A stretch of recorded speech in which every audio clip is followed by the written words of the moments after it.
Oh, yes. What is up, guys? Today we're reacting to some death battle. Today we're seeing Ragna versus Soul Badguy. So let's see it, and I'm gonna react to it, and I'm gonna put my computer back. So let's do this.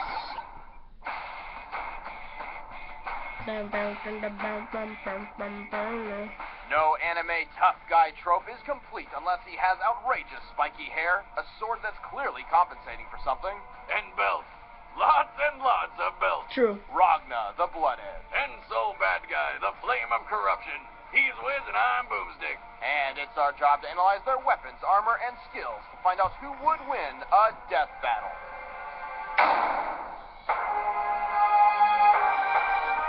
Nearly a century ago, humanity was hunted to near extinction by the fearsome Black Beast. Okay. Fortunately, 6 brave heroes slayed the monster and saved mankind. And The remains of humanity was reorganized under an oppressive government until one man decided to rise up. Ragna, the Blood Edge. he has 2 different color eyes.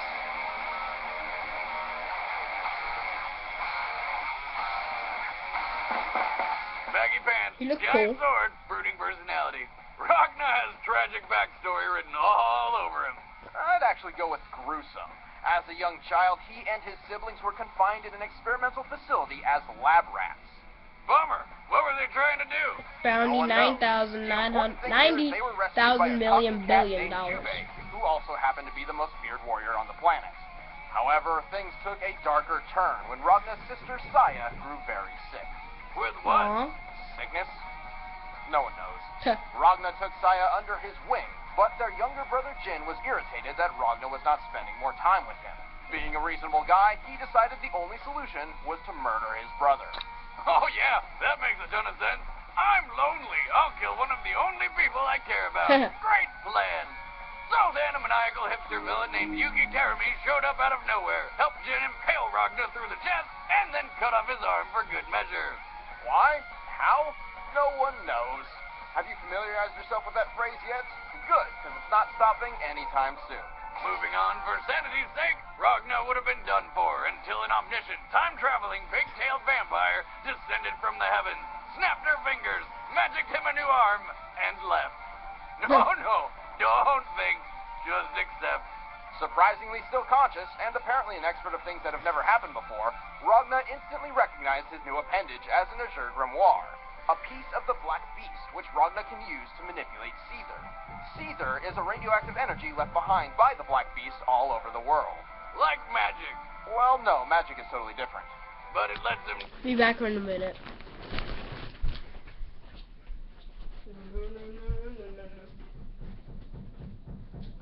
How's that sound?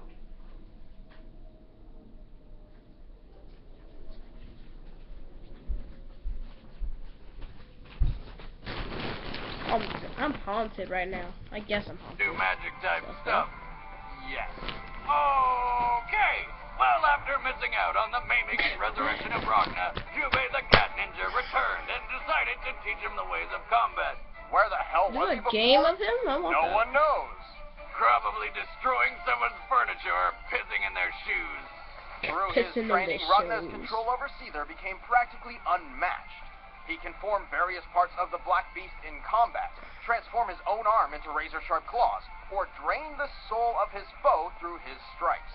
But if he needs more power, more defense, and more soul-sucking, he can crank these up to 11 with his blood cane form. Upon completing his training, Jubei bestowed upon him a red cloak and a deadly blade called Blood Sight. Blood Sight. His baby can extend for But the stabbing sword, not strikes, safe. and like the Azure Grimoire, slowly drains the souls of its victims upon contact. And before you point out that it's clearly a sword, not a scythe, it can do this.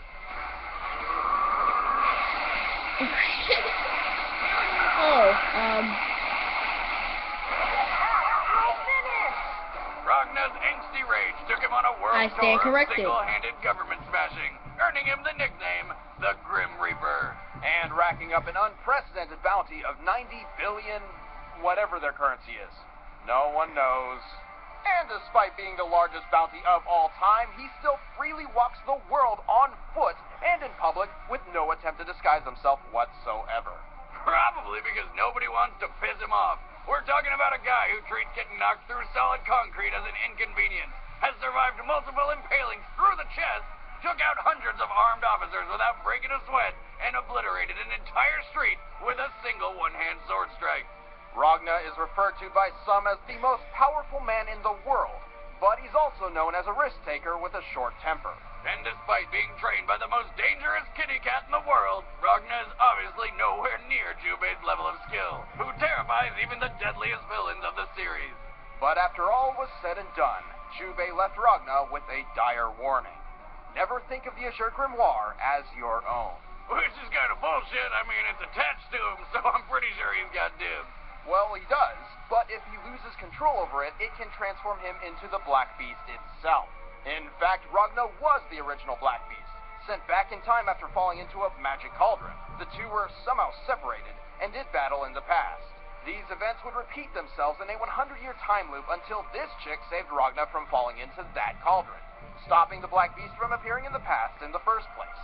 But if the Black Beast never went back in time, then it would never have created Seether, and everything in BlazBlue shouldn't exist as we know it. So how? No one knows! You want to just make this guy fight someone now? I'm the main character, and yet again, I get left in the dark. It's really starting to piss me off. Way back in the year 2010, the discovery of magic forever changed the course of human history. Traditional technology was eliminated for newer, environmentally friendly methods. And after improving the planet, a certain world superpower sought to improve mankind itself. What planet? Oh, hey, another Super Soldier project. Let me guess, they injected this guy with some serum and it didn't really work out the way they wanted, but now he's a badass. Replace serum with magic, and close enough. This man would emerge as the feared bounty hunter, Soul Badguy. So he's clearly the bad guy. Actually, he's the main hero of the story. Why would Before Soul's transformation, he was known as Frederick, a scientist tasked with leading the Super Soldier project alongside his allies Richu and but whether he intended to or not, name Frederick would become the prototype of this new super race, Queen. the Gears. But is he guilty? Oh, hell yeah. He was responsible for Arya's death, and then her next death when she was resurrected into this thing. Oh, wasn't expecting her to look like that, but not as much as I wasn't expecting the blue robo penis. We got that. She was likely created as a giant effigy before Soul by that Oh my god. Which man? That man. I only see Soul Bad Guy. No, it's that man. It's just you and me here, Wiz. What man? The villain is that man. Soul Bad Guy's the hero and the villain? No, he's another character. Just pretend Soul Bad Guy's not there. You mean he's invisible? When this person was born into the world, his parents looked at this child and decided they would name him that man. Who were they looking at, Wiz? His name is T-H-A-T space M-A-N. Well, F-U-C-K space Y-O-U. I'm out. Wait, really? So, I looked at the internet and discovered that his actual name is that man. I apologize for earlier. Let's move on. Thank you. Soul had to maintain a human appearance. November 1, 218. Wow, 2187,000. Damn! That must be in the future. Say goodbye to whoever recently pissed him off. Okay. As the years, Soul's aging was slow to a near halt, allowing him more than enough time to develop his own fighting style. Well, whatever fighting style lets you punch fire, that's the one I want to learn. Well, Falcon. Volcanic Viper and Fafnir punches are flaming hand What's strikes. his name? While his riots Captain Falcon knows how to put fire in his freaking.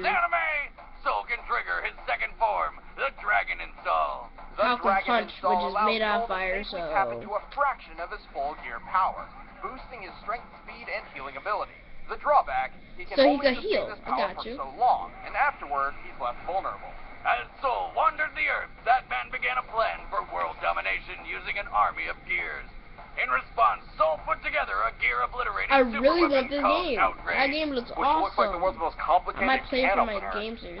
Oh yeah, the games are coming back Turns out, it was so powerful, Saturday. nobody could There's wield gonna be a it, not tournament even on Soul. Saturday. So he had to split it apart into 8 Right pieces here in just this to make it usable. building, I'm gonna be Naturally, fighting the best piece for himself, the Jafar, flame-enhanced fire Brandon, seal. I want a fire seal. me. That'd be fucking sweet. Try and eat me now, orca whale. Fire seal. Oh, it's a fire seal. A seal and it's fire. That That's man's cool. forces twice over. And then he decided to upgrade the shit out of it with the Junkyard Dog Mark III casing. But this is hardly the full extent of Soul's power. He once survived the backyard, an alternate dimension which would annihilate the soul of a normal man. And by removing his headband, he can access his full unrestrained potential. Like when he shot a laser out of his sword to incinerate an inhuman gear the size of Mount Everest. And once he went back in time and witnessed his past self get murdered, which should have erased him for the present a la Marty McFly. But he didn't like that idea very much, so he just did it. After Blaze Blue, nothing is too bizarre for me anymore. Soul is powerful, but fears his full potential. He's also pretty lazy. His favorite strategy is always whichever is the least strenuous. This lack of extra effort can sometimes leave him underestimating his opponent. But the second he starts trying, few can stand in his way. All right, the combatants are set. Let's end this debate once and for all. It's time for a death battle! Okay, I bet that So Bad Guy is gonna win because he is stronger and Riju is not that strong because, well, if So Bad Guy gets him pissed off enough, he will lose his focus and probably kill him. But I think 100% So Bad Guy, 20% Riju. Let's go.